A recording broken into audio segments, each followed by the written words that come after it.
Agora, quem está comigo no estúdio Oeste Sem Filtro, Adalberto Piotto, Augusto Nunes. Piotto, muito boa noite, seja bem-vindo. Eu quero aproveitar e pedir para a gente exibir na tela um trecho do comunicado de imprensa da Secretaria de Tesouro dos Estados Unidos sobre a aplicação da Lei Magnitsky contra o ministro Alexandre de Moraes, porque ali, está aí na tela. Eu vou ler, então, para quem nos acompanha, porque explica os motivos de ter incluído Moraes na Lei Magnitsky.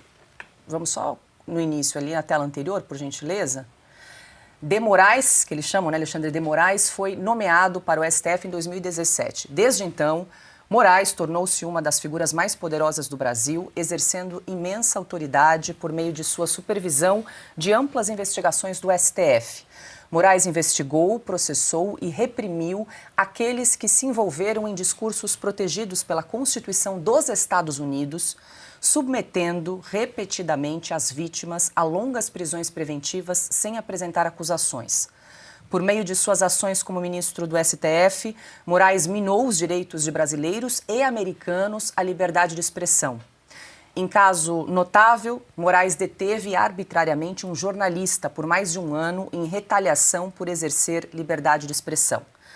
Moraes tem como alvo político da oposição, incluindo o ex-presidente Jair Bolsonaro, jornalistas, jornais, plataformas de mídia social dos Estados Unidos e outras empresas americanas e internacionais. Jornalistas e cidadãos americanos não foram poupados do alcance extraterritorial de Moraes.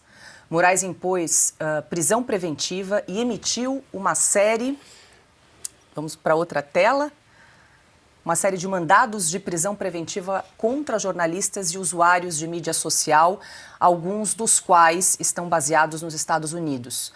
Ele também emitiu ordens diretamente a empresas de mídia social dos Estados Unidos para bloquear ou remover centenas de contas, muitas vezes de seus críticos ou outros críticos do governo brasileiro, incluindo cidadãos americanos.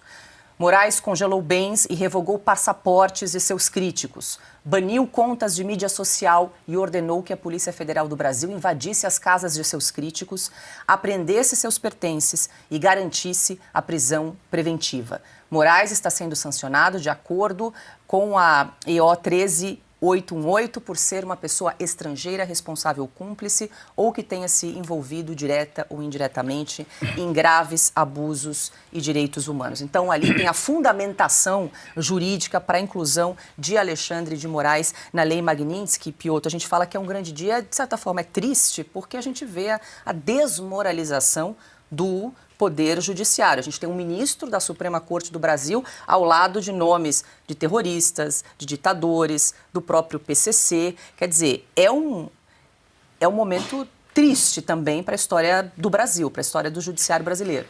E não por acaso, né, Paula? Boa noite, Paula, boa noite, Augusto, boa noite, Ana, querida. Constantino, seja bem-vindo. Cauti, a todos que nos acompanham.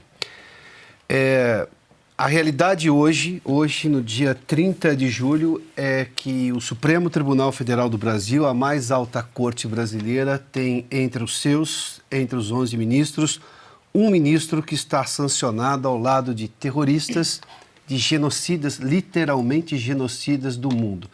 Ditadores como Nicolás Maduro. Tem um caso aqui, por exemplo, de um genocida de Mianmar.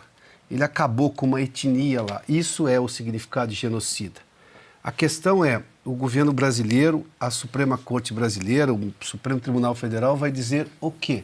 Porque isso não é normal, não pode ser normalizado. E não adianta esse tipo de argumento de que, mas ele não tem casa nos Estados Unidos, não tem conta bancária nos Estados Unidos. Isso é um problema particular dele e não me interessa a vida particular do ministro. A questão é que a Suprema Corte, e esse é o interesse de todos nós, tem um ministro que está sancionado ao lado da escória do mundo. Escória de abusos de direitos humanos. A carta, Paula leu há pouco aqui, do Departamento de Estado, ou do Departamento do Tesouro, é muito claro, muito claríssima, inclusive, em dizer que abuso de direitos humanos.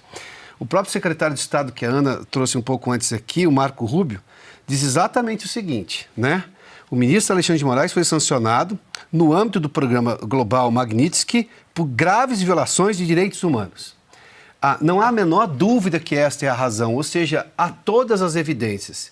E eu disse não por acaso, porque, para lembrar de apenas 2 dos vários casos que poderiam ser citados aqui, eu tenho o caso do Clériston da Cunha, aquele que o Augusto lembra com muita frequência que a outra imprensa esqueceu. Ele morreu na cadeia sob custódia do Estado, uma determinação de prisão dada pelo ministro Alexandre de Moraes, que ignorou um parecer da Procuradoria-Geral da República para que ele respondesse em liberdade. Questões médicas. Morreu, custodiado pelo Estado.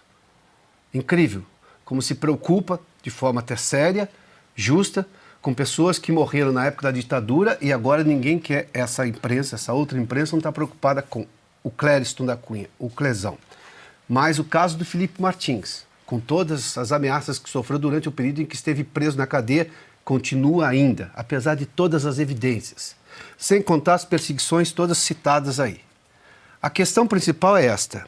Nós temos hoje um ministro da Suprema Corte Brasileira, do Supremo Tribunal Federal, que está sancionado pela lei Magnitsky ao lado do que se pode chamar da escória que abusou de direitos humanos no mundo.